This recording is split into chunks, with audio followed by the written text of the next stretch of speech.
Hello toi, j'espère que tu vas bien. C'est encore moi, c'est Laurie. Aujourd'hui je te retrouve, ça fait longtemps que j'ai pas filmé pour ma part, même si je pense que je publierai ce book haul après un autre, que je filmerai après du coup.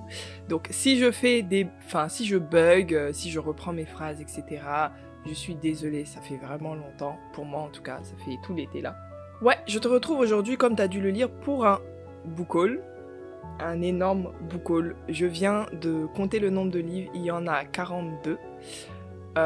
Pour moi c'est énorme, genre limite j'ai honte là, mais tu vas comprendre pourquoi, c'est l'été qui est passé par là, et puis au final c'est le book haul le moins cher, qui m'a coûté le moins cher, parce que énormément de livres m'ont été offerts, énormément de livres m'ont coûté très peu cher, parce que je suis rentrée dans mon pays d'origine pendant cet été, avec en tête d'acheter énormément d'auteurs de chez nous, de la sous-région du moins, et qui coûtent moins cher là-bas tout simplement. Et puis j'ai un petit peu dévalisé la bibliothèque de mes parents.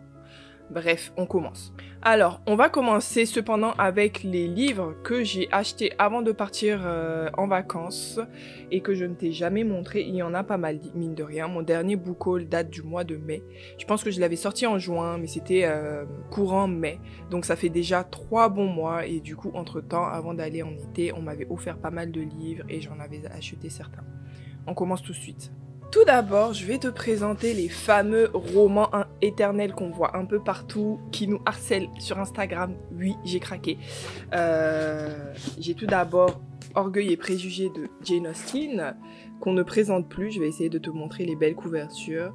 Sinon, je mettrai des photos si je n'y arrive pas. Et puis, il y a une petite illustration derrière. Voilà, je l'ai en 2 fois. Tu te demandes pourquoi. C'est une histoire de dingue. En fait, non. Mais pour moi, c'est quand même dingue.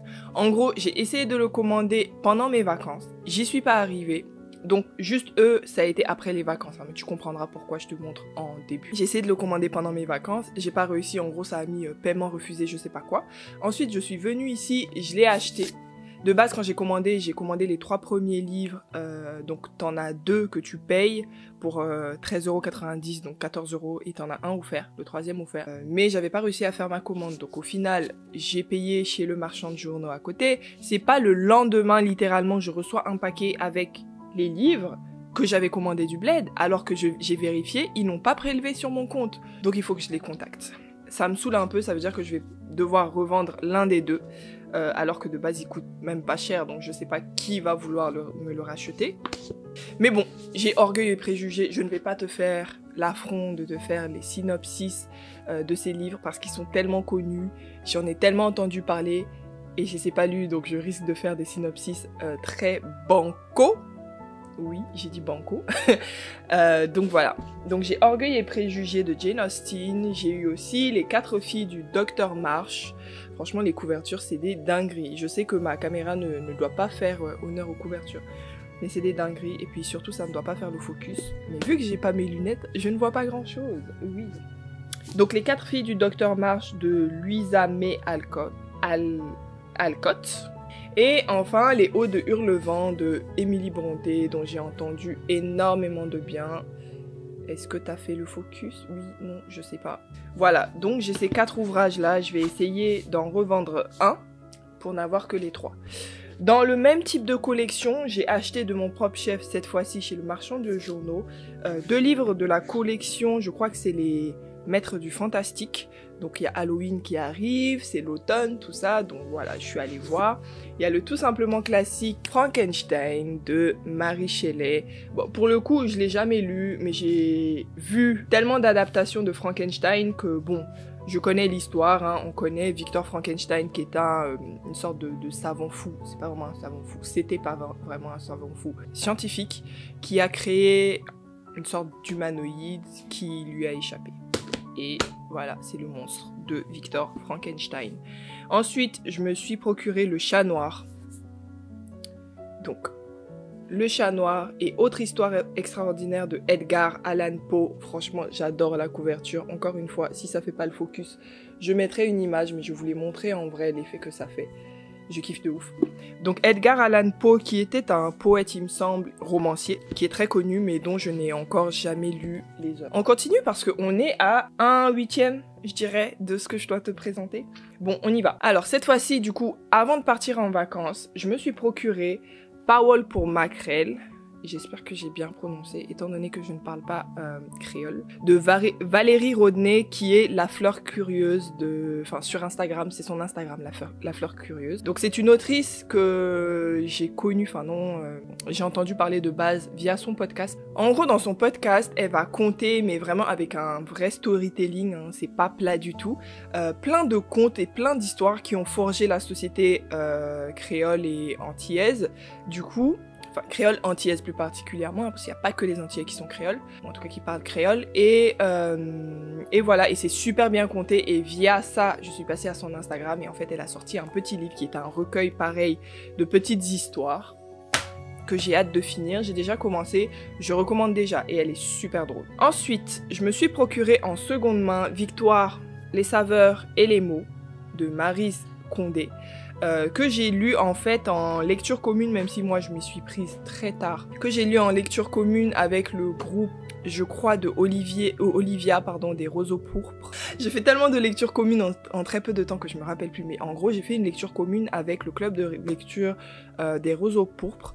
Je mettrai tous les liens en bas, et du coup il y avait ce livre là, Victoire de Les saveurs et les mots de Maryse Condé, et on suit Victoire qui est une femme qui adore cuisiner, et j'en dis pas plus, en fait faut rentrer dedans, c'est très très très intéressant, c'est très...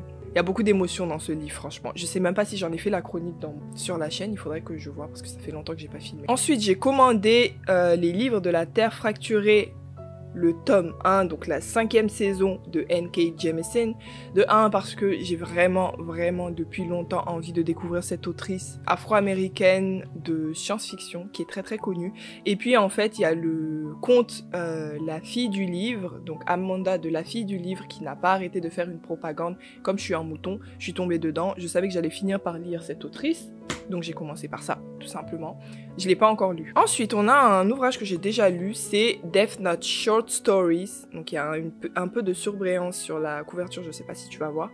Donc c'est de Oba Tsugumi et Obata Takeshi. En gros, ils ont fait une sorte d'anthologie de petites histoires qui se passent dans l'univers en fait du Death Note. Je vais pas aller plus loin parce que je risque de spoiler du coup ce qui se passe vraiment dans Death Note de base. Mais je l'ai lu, j'ai bien aimé. C'est sûr que c'est pas au niveau de Death Note, mais ça fait du bien en fait. C'est vraiment bien fait. En plus, c'est des histoires courtes, donc à quoi est-ce que je m'attendais? Ensuite, j'ai craqué, j'ai fini par acheter Anne de Green Gables, de Lucy Maud Montgomery, pardon. Je ne sais pas du tout de quoi ça parle, je sais que ça suit une jeune fille qui s'appelle Anne, et c'est tout. Et j'ai vraiment pas envie d'en savoir plus parce que y a tellement de personnes qui l'ont aimé que je ne doute pas d'aimer ce livre. C'est vraiment bizarre, mais je ne doute pas d'aimer ce livre. En plus, ça a l'air d'être un livre tellement feel good, tellement cute.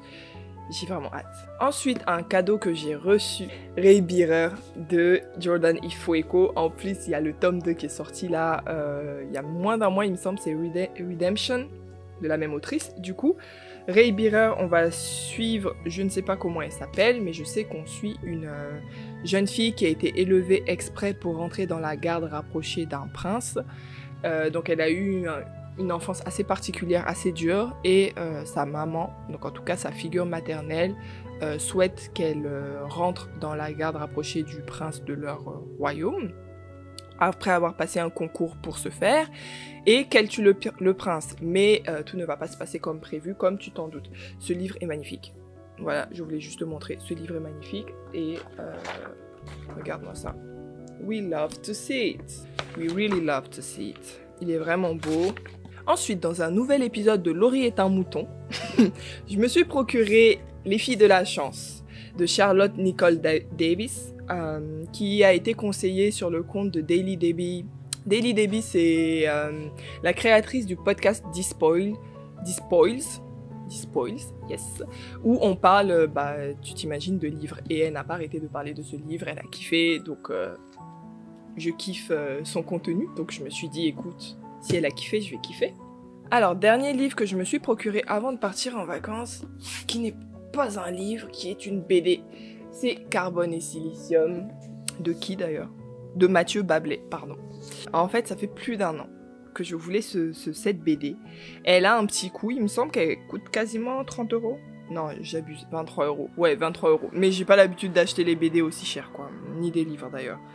Il me semble que Carbone et Silicium sont 2 personnages qui sont des robots. Soit c'est des intelligences artificielles, soit c'est des robots. Je ne suis plus sûre et je n'ai pas vraiment envie de lire le synopsis parce que pour un challenge, le challenge de Ludo de prends un livre et détends-toi, je crois, je vais le lire du coup.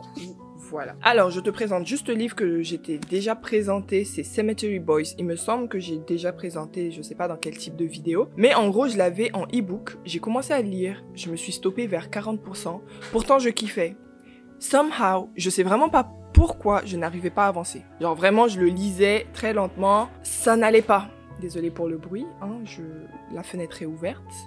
Ça n'allait pas, j'arrivais pas à avancer et je me suis dit en fait, commande-toi le livre en physique. Commande-toi le livre en physique parce que t'as beaucoup moins de mal. En plus, il est en anglais.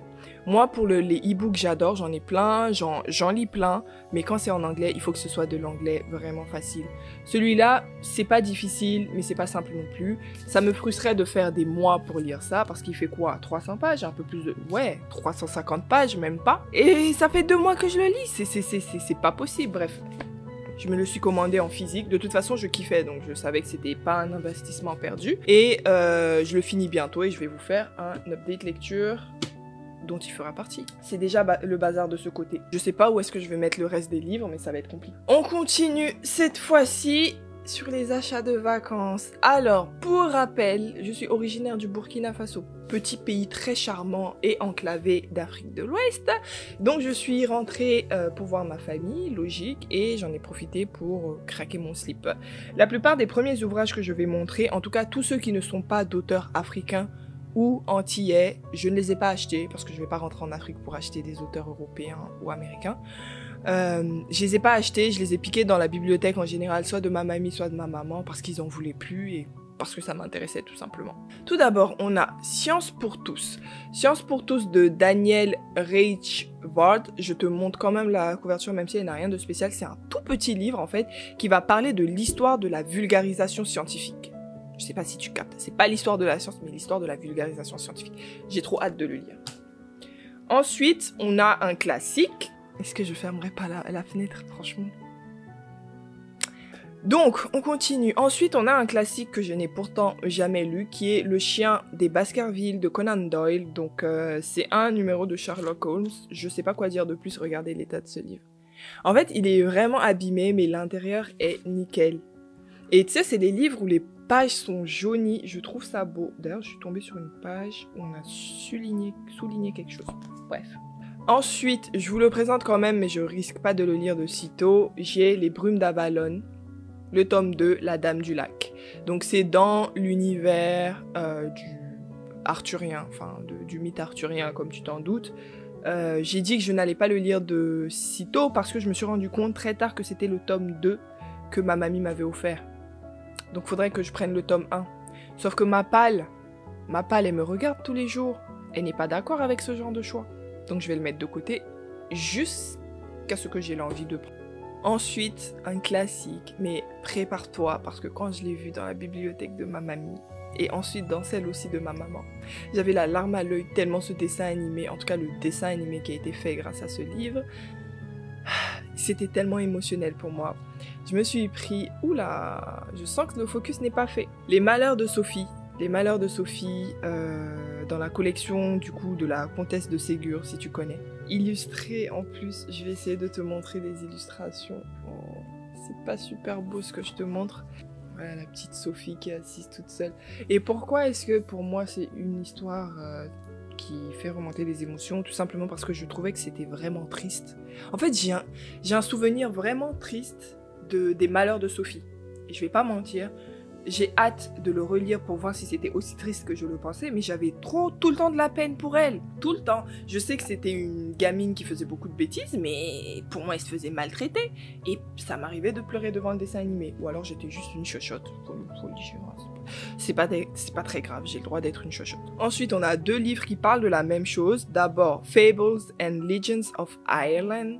j'ai jamais rien lu sur tout ce qui est culture, folklore, mythologie irlandaise, donc c'était l'occasion. Et dans le même sens, j'ai l'Irlande fantastique. Donc l'Irlande fantastique de Claude Fierobé. Et l'autre, c'était de Maureen Donegan. Voilà, il y en a un qui est en anglais, heureusement c'est le plus petit, et puis l'autre il est en français. Je pense qu'il y en a l'un des deux que je vais lire forcément en automne. Tu comprendras un peu mieux pourquoi. Avant-dernier livre qui ne fait pas du tout partie des catégories d'auteurs que je recherchais en partant, il y a The White Man's Burden de William Easterly.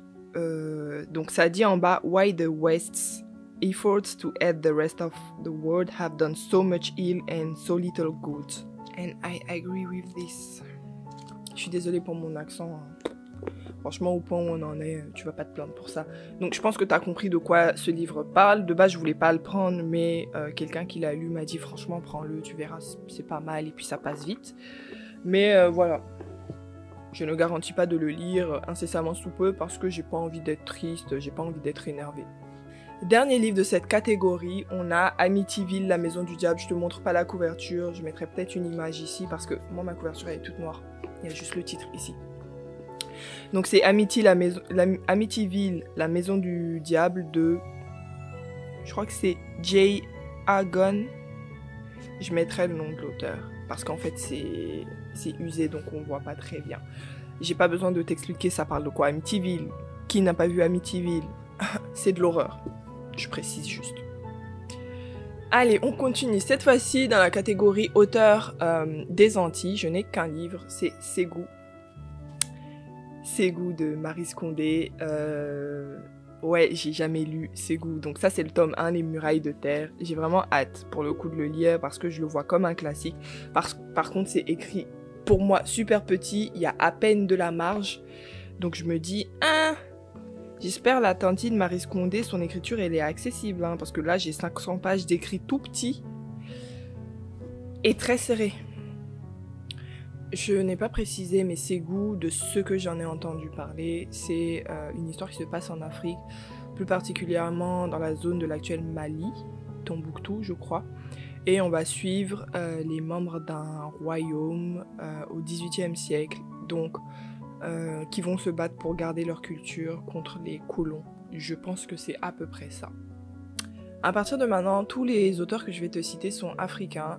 Je ne suis pas sûre de la nationalité de tous, mais je vais dire à chaque fois que je suis sûre.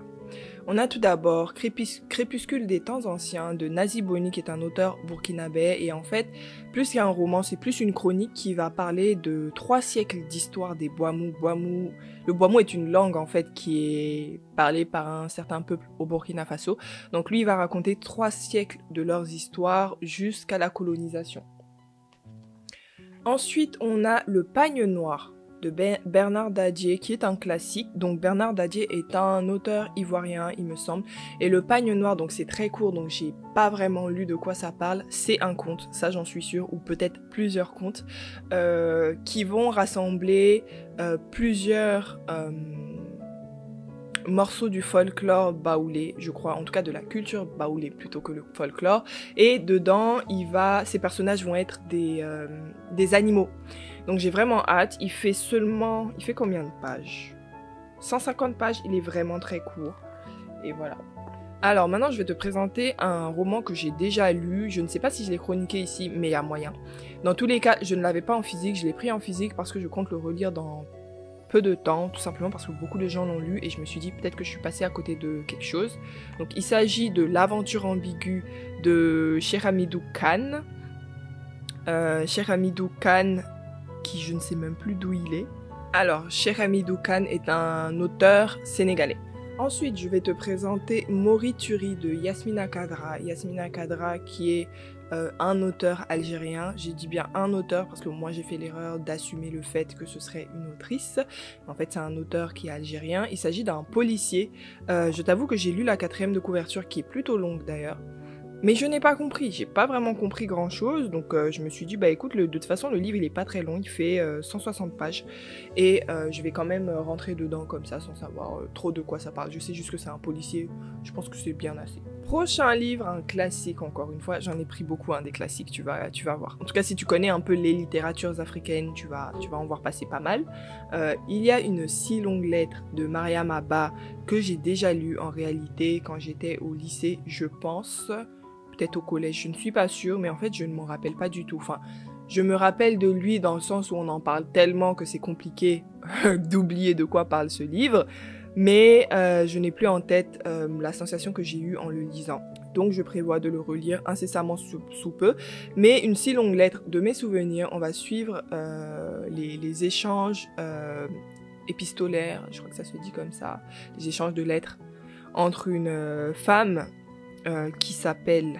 Je sais pas comment elle s'appelle, donc on va dire une femme A, qui vient de perdre son mari et qui va raconter un peu sa vie, tout ce qu'elle a vécu dans un couple polygame, tout ce par quoi elle est passée, elle le raconte en fait à sa meilleure amie qui est allée vivre en Occident. Ensuite, nous avons un livre qui me tient tout particulièrement à cœur. Je l'ai lu lui aussi, mais ça fait longtemps, je me rappelle plus du tout. C'est L'étrange destin de Ouangrin de Amadou Hampâté-Bâ. Amadou Hampâté-Bâ, qui était un auteur sénégalais, un brillant auteur. Donc L'étrange destin de Ouangrin, c'est en fait Amadou Hampâté-Bâ qui va raconter l'histoire d'un homme, un homme qui a été son ami. Donc j'ai hâte de le relire parce que je n'en ai aucun souvenir, mais voilà. Toujours de Amadou Hampâté-Bâ, j'ai Kaïdara, que je ne connaissais pas du tout. Je ne sais pas du tout de quoi ça parle. Regarde-moi cette 4e de couverture. Super mal faite à mon goût parce qu'on n'arrive à rien lire. Enfin, moi, j'y arrive pas à lire parce que c'est du noir sur du foncé, quoi. Donc, je pense que je le lirai sans savoir de quoi ça parle.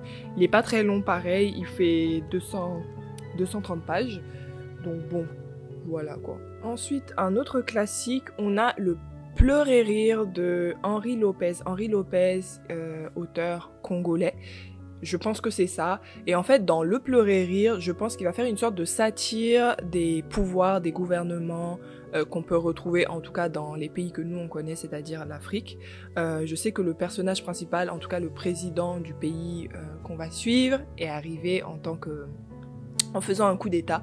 Et du coup, l'auteur va faire une satire de tout ce qui se passe au pouvoir chez nous. Donc les 2 prochains livres que je vais te présenter sont du même auteur. On a Une vie de boy de Ferdinand Oyono et Le vieux nègre et la médaille de Ferdinand Oyono, qui est un auteur camerounais, il me semble. Donc Une vie de boy, je tiens à préciser, je l'avais déjà, je ne m'en rappelais plus parce que je ne l'ai pas lu. Ça m'apprendra à ne pas savoir ce que j'ai dans ma bibliothèque. Au final, on me l'a offert, je ne l'ai pas acheté. 80% de ce que je t'ai montré jusque-là, je ne l'ai pas acheté. Et l'autre pourcentage, je l'ai acheté à 2000 francs. 2000 francs qui fait 3 €.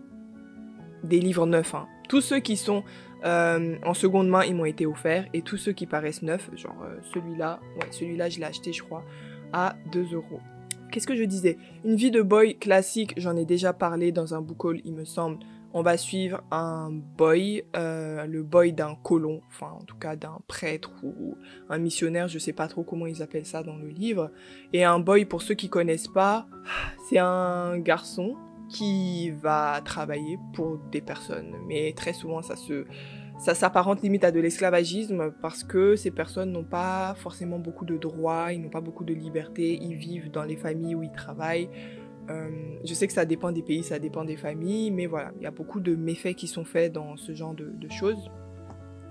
Et Le vieux nègre et la médaille, il me semble que c'est un conte, et c'est tout ce que je sais. Mais voilà, j'ai quand même hâte de découvrir cet auteur. Je sais que Une vie de boy, c'est un classique. Le vieux nègre et la médaille, j'en ai moins entendu parler.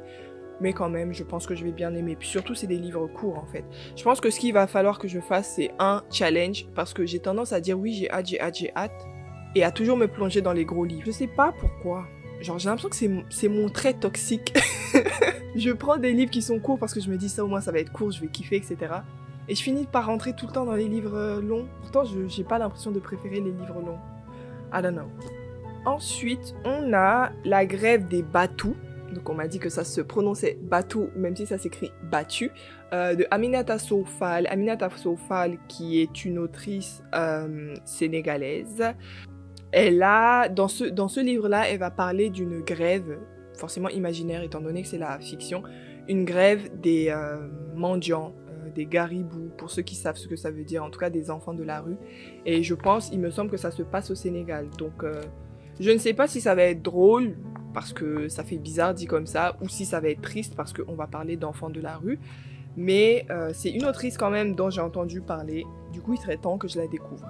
Prochain livre, il s'agit de La double mésaventure de Nyampa Ablodewandigi. Ablodewandigi. Désolée. C'est un auteur burkinabé. Donc ici, il va raconter l'histoire à la première personne d'un garibou. Garibou au Burkina Faso, je l'ai dit juste avant, c'est les enfants de la rue, c'est les mendiants. Et du coup, il me semble qu'on va juste suivre l'histoire de ce garibou-là. Je trouve l'édition vraiment bizarre. Je sais pas si vous voyez, il n'y a pas de marge. C'est pas écrit spécialement petit, mais il y a des paragraphes partout. Je redoute un peu, mais bon, c'est un auteur burkinabé. J'avais vraiment envie d'acheter un maximum d'ouvrages de chez nous, mais je dois t'avouer que c'est pas évident à trouver, en tout cas dans le style de lecture que moi j'aime. On a beaucoup de non-fiction chez nous, et c'est pas forcément le type de non-fiction que je vais consommer. Dernier auteur que je vais te présenter, en tout cas avant de passer à une prochaine partie, parce que oui, on n'en a pas fini. Sembène Ousmane, donc ce fameux auteur. Il n'y a pas T à la fin de fameux. Pourquoi tu as dit fameux auteur? Je suis fatiguée de moi, je crois que c'est la fatigue, La reprise, le taf, tout ça. C'est dur, c'est dur.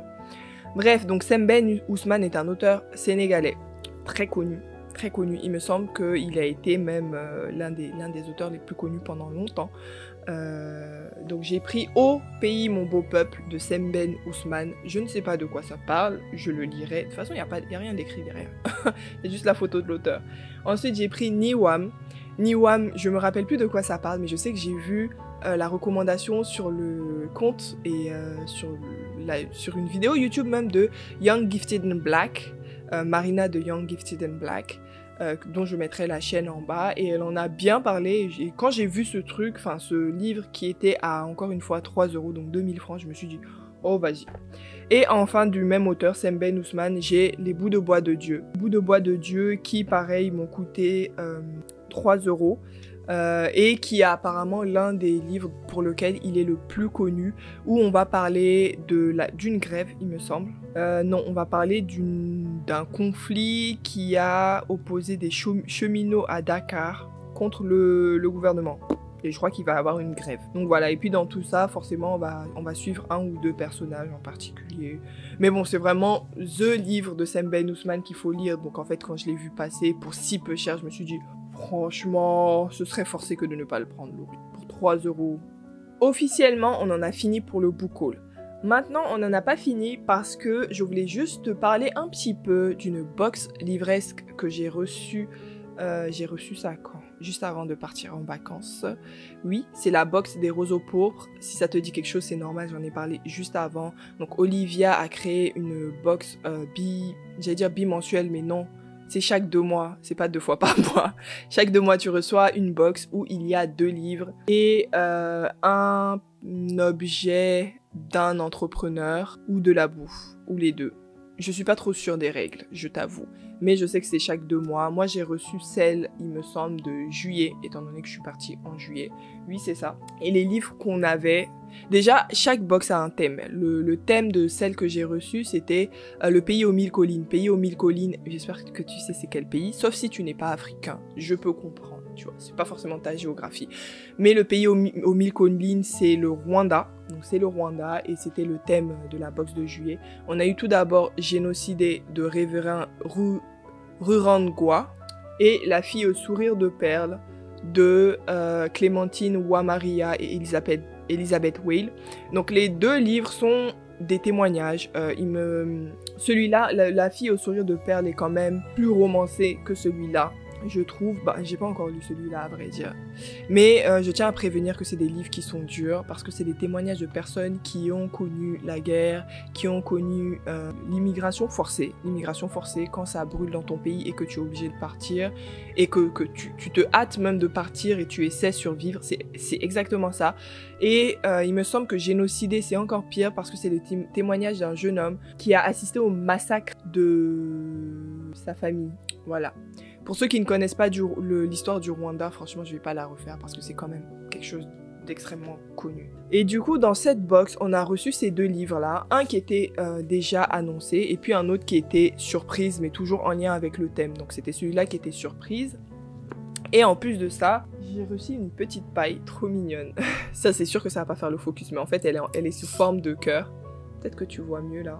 Elle est sous forme de cœur, la paille. Elle est estampillée les roseaux pourpres. Elle vient avec son petit goupillon. C'était trop mignon. Et on a aussi reçu du thé que j'ai déjà consommé parce que la base, hein, écoute. Enfin, j'ai pas encore fini le thé noir. On a reçu du thé noir du Rwanda qui est dans mes étagères. Et un autre thé du Palais des Thés. Je sais plus c'était à quoi, mais moi je l'ai fini. Hein. Le thé là, il est arrivé. J'ai vu, j'ai consommé. J'ai consommé, c'est fini. Donc voilà, c'était vraiment une petite aparté. En réalité, les 2 livres font partie du book haul, mais c'était juste pour te dire, je l'ai reçu dans une box. J'ai vraiment bien aimé la box. Et justement, un des livres de la box, chaque 2 mois du coup, est lu dans son club de lecture. Ce mois-ci, c'était La fille au sourire de perles, que j'ai pas pu finir parce que c'était dur. Je l'ai trouvé vraiment dur. Je vous avoue que depuis le début de l'année, j'ai remarqué que je ne supporte pas de lire de la douleur. Je suis devenue une chochotte. Je pense que pendant pas mal de temps, je sais pas si ça t'est arrivé, tu me le diras en commentaire, mais pendant pas mal de temps, je consommais beaucoup de ce type de livres-là, qui relatait beaucoup de souffrances de personnes qui me ressemblent, qui relataient des histoires très dures, parfois des non-fictions. Et j'ai fait une overdose en fait. Et je sens que depuis le début de l'année, soit quand il y a de la souffrance, il faut que ce soit genre de la fantaisie, de la high fantasy où je sais que je ne peux pas faire de lien avec la vie réelle, avec ma vie en tout cas, soit il faut que ce soit quelque chose de joyeux. Parce que quand ça me trigger, je peux plus. Mais bon, il va falloir que je reparte dans ce type de livre parce que j'en ai plein du type. Hein. Même dans ce que je viens de te présenter, il y en a plein, crois-moi. On en a fini avec le book haul, mais j'ai une surprise pour toi. Une petite surprise, surtout si tu es sur Instagram. Il faut que je rapproche le truc à temps. J'avais prévu de faire un petit concours sur mon Instagram. J'ai décidé de lier ça au fait que j'ai passé les 1000 abonnés, mais en réalité, je m'en foutais, j'avais juste envie de faire un concours, je t'avoue. Mais j'ai dépassé les 1000 abonnés, je suis très contente. Donc je tiens à remercier toutes ces personnes-là qui suivent mes chroniques et mes bêtises sur Instagram. Et mon art aussi, parce que je présente pas mal de mes dessins. Et du coup, le concours va avoir 2 gagnants. Au lieu d'offrir un livre, ce qui est assez classique et ce qui est très bien, j'ai décidé d'offrir des box. Des box, pas forcément à thème, mais avec des choses dedans qui me rappellent ma culture et forcément un livre. Le fait que je sois rentrée au Burkina pour passer mes vacances, c'était parfait. J'ai trouvé tout le matériel qu'il me fallait pour faire les box. Donc en fait, bon ok, c'est dans des boîtes de chaussures, mais faut pas abuser. Je pouvais pas ramener des boîtes de là-bas. Mais voilà, il y en a 2 comme ça qui sont pleines. Je vais te présenter quelques items des box. Il y aura pas les mêmes items dans chaque box. Parce que je trouvais ça ennuyeux d'avoir les mêmes items. Je t'avoue, je suis un peu fancy comme ça. Mais première chose, bon, déjà, ça c'était pas prévu. Mais tu sais pas ce qu'il y a dedans, mais c'est du thé. Enfin, c'est pas du thé. C'est de l'infusion quinqueliba, moringa, hibiscus. Mama, je n'avais pas prévu d'offrir ça, mais quand j'ai goûté, c'est trop bon. C'est trop bon. Mais malheureusement, c'est des gros paquets que moi j'ai ramenés pour moi parce que je consomme énormément de ce type d'infusion.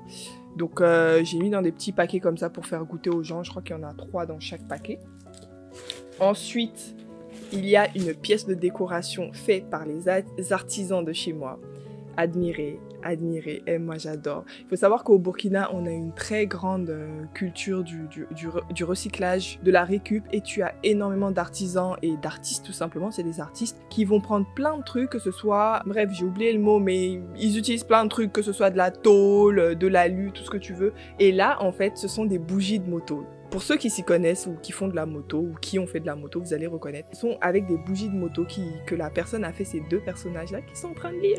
C'est pas trop cute. Et du coup, dans la première box, il y a ça en plus du thé. Il y a de la bouffe parce qu'avec moi, il y aura toujours de la bouffe. Donc, je vous présente des mangues séchées. Pour moi, la mangue, c'est genre le fruit divin. Je ne veux même pas faire de bagarre avec. Je ne veux même pas de débat. La mangue, c'est un fruit divin. Si tu n'aimes pas la mangue, c'est pas de ma faute si t'as pas de goût. En tout cas, j'ai prévu d'offrir aussi des mangues séchées. Les mangues séchées du Burkina, c'est pas pour me vanter, mais elles sont excellentes. De toute façon, le Burkina et les mangues, c'est une histoire d'amour. Genre. Et dernière chose avant le livre, on a une pochette à livres. Une grande. Elle est grande, faut que je montre à côté d'un livre. juste pour vous montrer à côté de Cemetery Boys que je suis en train de